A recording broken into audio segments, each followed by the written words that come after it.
নমস্কাৰ শিক্ষাৰ্থীসকল সকলোকে আকৌ এবাৰ অন্য এটা নতুন ভিডিঅ'লৈ স্বাগতম জনাইছোঁ।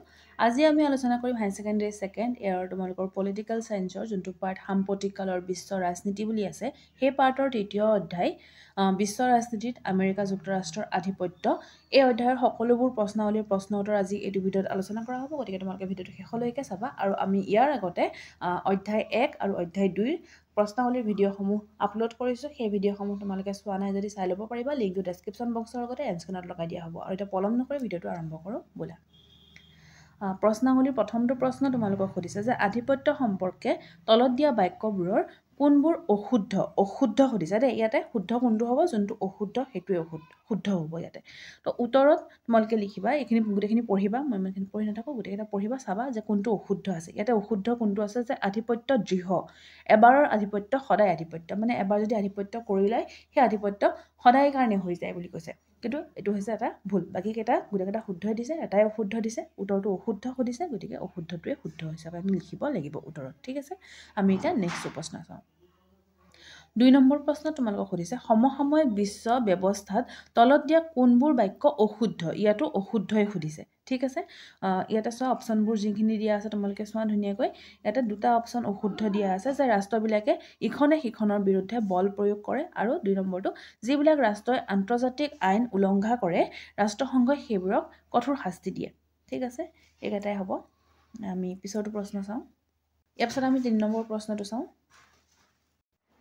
3 নম্বৰ প্ৰশ্নটোত সুধিছে যে ইৰাকী স্বাধীনতা হৰণৰ ক্ষেত্ৰত তলত উল্লেখ কৰা কোনটো বাক্য অশুদ্ধ। উত্তৰত তোমালোকে লিখিবা যে এই কাৰ্য কৰা হৈছিল ৰাষ্ট্ৰসংঘৰ অনুমোদন সাপেক্ষে, এইটো অশুদ্ধ। আৰু ইৰাকী সেনাৰ পৰা আমেৰিকাৰ নেতৃত্বত থকা সংযুক্ত মৰ্চাই কোনো বিশেষ বাধা পোৱা নাছিল। ঠিক আছে, আমি পিছৰটো প্ৰশ্ন চাওঁ। 4 নম্বৰ প্ৰশ্নটো তোমালোকক সুধিছে এই অধ্যায়ত উল্লেখ কৰা 3 প্ৰকাৰৰ নেতৃত্বৰ এটাকৈ উদাহৰণ দিয়া।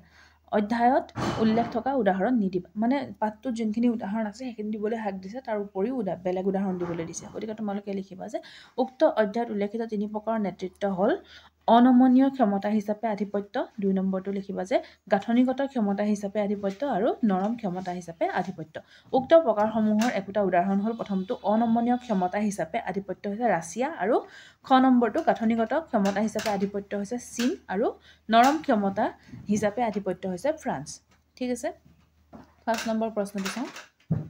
5 নম্বৰ প্ৰশ্নটোত তোমালোকক সুধিছে আমেৰিকাৰ নেতৃত্বত থকা বাধাসমূহ আজি কি কি, বৰ্তমান কি কি বাধা আছে মানে সেইটো সুধিছে। ভৱিষ্যতে ইয়াৰ কোনটোৱে বেছি গুৰুত্ব লাভ কৰিব। গতিকে উত্তৰ তোমালোকে লিখিবা যে প্ৰথমতে এইখন লিখি ল'বা যে আমেৰিকাৰ নেতৃত্বত থকা বৰ্তমানৰ বাধাসমূহ হ'ল, ক নম্বৰ দি পেলাই এনেকৈ লিখিবা যে মাৰ্কিন ৰাষ্ট্ৰ ব্যৱস্থাৰ আনুষ্ঠানিক আৰু সাংবিধানিক গাঁথনি। ইয়াৰ অকণমান এক্সপ্লেইন কৰি দিবা। তাৰপিছত 2 নম্বৰটো মাৰ্কিনযুক্ত সমাজ ব্যৱস্থা। তাৰপিছত সেইখন লিখি পেলাই তোমালোকে এইখিনি অকণমান এক্সপ্লেইন কৰি লিখি দিবা। আমি পিছতো চাওঁ। তাৰপিছত তোমালোকে মাৰ্কিন যুক্তৰাষ্ট্ৰৰ নেতৃত্বাধীন আটলাণ্টিক চুক্তি সংগঠন বুলি লিখি পেলাই অলপমান এক্সপ্লেইন কৰি দিবা। এতিয়া নাটোৰ কথা লিখিব লাগিব হয়নে।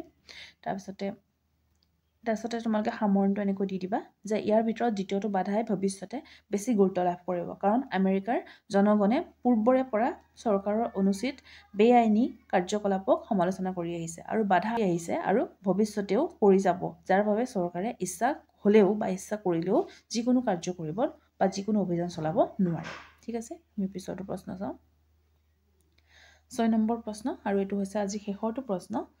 গতিকে তোমালোকে চেনেলটোত যদি প্ৰথমবাৰৰ বাবে আহিছে চেনেলটো ছাবস্ক্ৰাইব কৰি ৰাখিবা, আৰু লগতে থকা বেল আইকনটো হিট কৰি থবা, আৰু ভিডিঅ'ত এটা লাইক কৰিবা। তোমালোকে কৰা লাইক সময় আমাক ভিডিঅ' বনাবলৈ উৎসাহিত কৰে, গতিকে তোমালোকে ভিডিঅ'টোত লাইক কৰিবা, লগতে কমেণ্ট বক্সত কমেণ্ট কৰি জনাবা তোমালোকৰ বাবে কেনেধৰণৰ ভিডিঅ' লৈ আহিব লাগে, আৰু তোমালোকে ভিডিঅ'টো চাই কেনে পাইছা সেইটো কমেণ্ট বক্সত লিখি জনাই দিবা।